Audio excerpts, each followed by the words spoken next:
Dalam perjalanan panjang, ada tokoh besar, Francis Bacon, mengeluarkan kontra organum menjadi novum organum, dari organon ke organum, induktif, induktif. Perjalanan panjang sampai pada perjalanan tahun 25 kok belum bisa diterapkan di Indonesia. Harus gaya Indonesia, pendidikan Indonesia ini. Keluarlah teori untuk melengkapi antara organon dan novum organum. Keluarlah teori novum gradum dari Indonesia.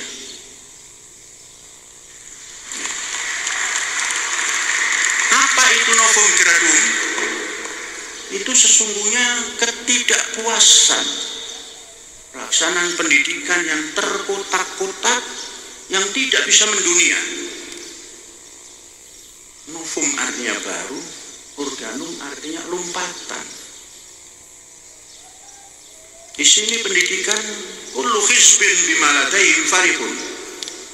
Semua yang punya teori bangga dengan teorinya, sekalipun Indonesianya belum tertata menjadi Indonesia abadi.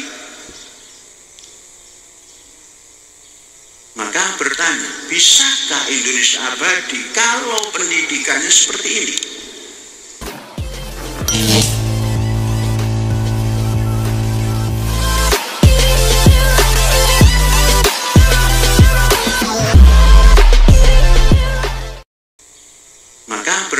Bisakah Indonesia abadi kalau pendidikannya seperti ini?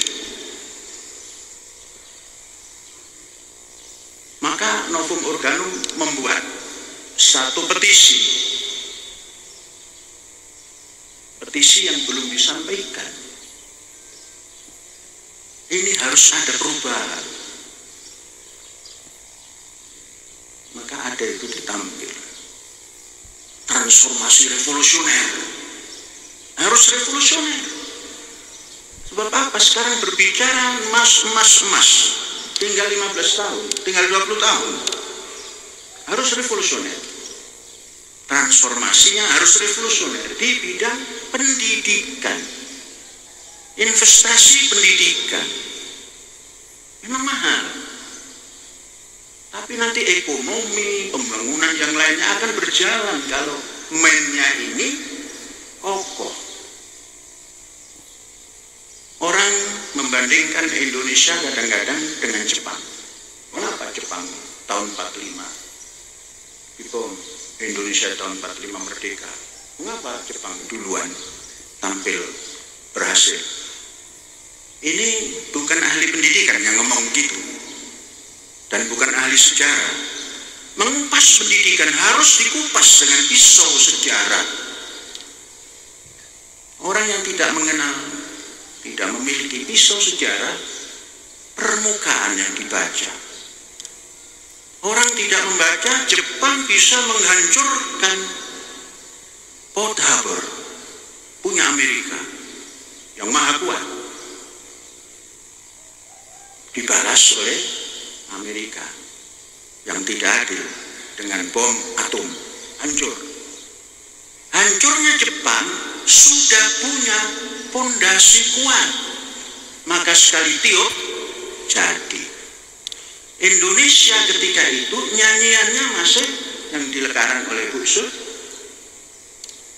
Pada hari Minggu ku turut ayah ke kota, naik delman istimewa ku duduk di muka. Terus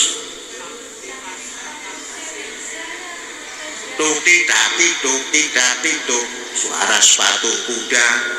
Indonesia berjalan mulai daripada kereta kuda, dan anaknya bangga karena duduk dekat kusir yang istimewa. Sedangkan Jepang sudah pernah terbang melayang kemana-mana, sialnya di bom atom saja.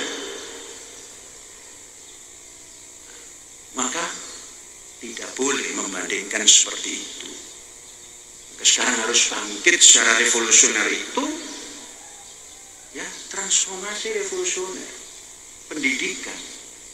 Pendidikannya jangan sekedar seperti sekarang. Entah berapa ribu yang dibangun, tapi tidak terkoordinir. Mengapa? Indonesia ini negara kepulauan, tidak bisa dibandingkan dengan Amerika. Maka orang yang memimpin Indonesia luar biasa. Satu kumpulan Eropa dipimpin oleh satu orang dan berpulau-pulau. Maka menyatukan pendidikan itu, mumpung ada bahasa yang namanya daerah, sentralkan di daerah. Sekarang ada 500 daerah, buat asrama di situ. Berapa luas? Tidak banyak, hanya 3.000 hektar per asrama. Kali 500, hanya 1,5 juta. Kita tidak menanam sawit di situ, menanam pelajar supaya jadi pemimpin buahnya nanti. Itu yang kita dapat, transformasi. Sekarang keluar sekolah, ngantri untuk menunggu toko yang paling kecil, memerlukan 15 tenaga, diikuti oleh 25.000 orang yang ngantri. Menandakan bahwa tidak link and match yang digagas oleh Pak Wardiman. Jadi itu yang kita inginkan. Nah, sehingga 500 ini nanti koordinasinya, manajemennya lebih mudah daripada puluhan ribu yang ada di mana-mana, yang belum tentu ada gurunya. Oh, itu mahal, Pak. Tidak ada perjuangan tanpa biaya mahal, itu tidak ada. Pasti mahal. Tapi daripada uang itu dihambur-hamburkan yang tidak jelas, coba mari kita berhitung. Kalau start pertama kita bangun 5 tahun pertama, katakan 50. Biayanya andaikan biaya itu memerlukan sampai dengan gaji guru, sampai dengan uang saku pelajar, sampai dengan makan pelajar dan lain-lain, itu satu kampus 10 triliun. Satu putaran kepresidenan itu kalau 1 tahun dibangun 10, 50 kampus sampai kepada 500 itu hanya 2,5 periode kepresidenan, dan itu tidak sekaligus. Sekarang tinggal kemauan. Ini kemauan. Mengapa kita orang yang swasta yang ada di jauh dari kota berpikir itu, menginginkan itu? Karena punya janji pada Indonesia. Hari-hari kita nyanyikan, marilah kita berjanji Indonesia abadi. Itu janji. Jangan hanya janji yang tidak jelas. Ngomong inna sholati wa nusuki wa mahyaya wa mamati lillahi rabbil alamin. Itu yang membaca itu juga yang mengambil uang negara. Jadi janji kita itu pada Indonesia, mari kita berjanji Indonesia abadi.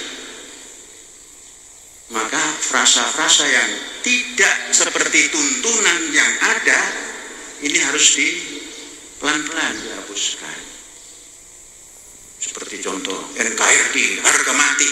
Di mana itu sumbernya? Pakai harga mati segala, kapan majunya kalau sudah mati? Harga mati itu sekarang 3.500 pendapatan per kapita. Harga mati. Kalau Indonesia abadi, Lain, sama sekali lain. Rujukannya ada, bukan emosional. Menurut yang hari-hari ada di tempat pendidikan ini. Az-Zaitun ini swasta. Kalau sementara ini, ya kami bilang lumayan. Mengapa negara yang punya segala macam tidak membangun seperti ini? Menurut kami sekolah berasrama itu bagus. Walaupun ada kritik katanya berasrama itu macam-macam. Tidak, itu yang macam-macam. Di sini satu macam. Indonesia abadi. Tidak ada semboyan-semboyan. Namun pelaksanaan. Karena ditanamkan. Nah, ini yang kita bicara bapak-bapak dan ibu-ibu. Daripada katanya ulang tahun terus hura-hura, nah, begini saja. Karena kita menggalang, marilah kita berjanji Indonesia abadi melalui investasi pendidikan. Ya, ini saja dulu. Masa yang punya rumah ngomongnya kebanyakan begini. Bukan yang punya rumah, yang nunggu rumah. Rumah ini rumah kita. Mari kita buat semboyan rumah dulu. Ada semboyan rumah. Indonesia rumahku. Asia halaman rumahku. Australia, Afrika, Amerika, Eropa, tempat